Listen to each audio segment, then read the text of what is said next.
শুধু কথা বলা হয়নি বলে কত সম্পর্ক ভেঙে গেছে। শুধু কথা বলা হয়নি বলে কত মানুষ আমাদের থেকে দূরে চলে গেছে। এ কথাটা আসলেই সত্যি। সম্পর্কে যখন যোগাযোগ কমে যায়, যখন কথা বলাটা আস্তে আস্তে বন্ধ হয়ে যায়, তখন আর সম্পর্কটা টিকিয়ে রাখা যায় না।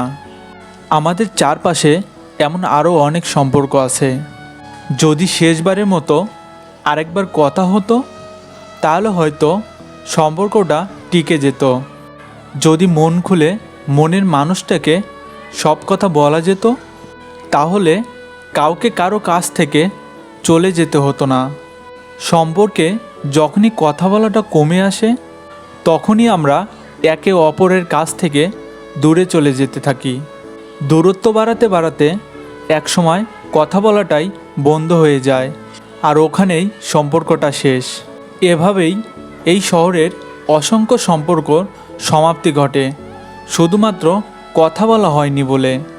একটা কথা কি জানো তো, নতুনে বেশি আনন্দ পাবে আর পুরনো পাবে শান্তি। ভুল মানুষটাই সেরে গেলে সঠিক মানুষটা জীবনে আসে। নারীর অভিমান বুঝলেই ভালোবাসা বাড়ে, না বুঝলে বাড়ে দূরত্ব। এই শহরে সবাই কষ্টে আছে, কেউ প্রকাশ করে আর কেউ হাসির মাধ্যমে আড়াল করে।